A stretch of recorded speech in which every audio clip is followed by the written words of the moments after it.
Hi, my name is David Simpson. I am the founder and CEO of Watasumi.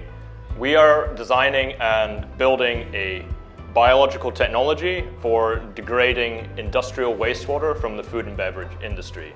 The way that we do that is by using our modules, which are filled with bacteria, and our proprietary electrode system. And we are converting the organics within that waste using that biological system into energy through direct electricity and also biogas. In the process of that conversion, we are also cleaning that waste. So we're able to meet the regulated discharge limits for that waste and also future-proof against future regulations in environmental technology and environmental regulations. Compared to other technologies, we're able to extract energy out of that waste, which is so important for now and into the future.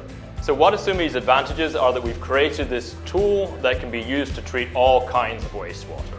This is super important because each industry has a kind of unique type of waste based on the product that they produce. But we need to ensure that every time we install our technology, that it will function in the same way, that we will prevent harmful chemicals, harmful pollutants getting into the environment. In Asia-Pacific market, this is a huge market for environmental technology, wastewater treatment equipment. And for Watasumi, this is a huge opportunity for us to grow into this market. Winning the prize at the TIE Awards has been a really great experience for us.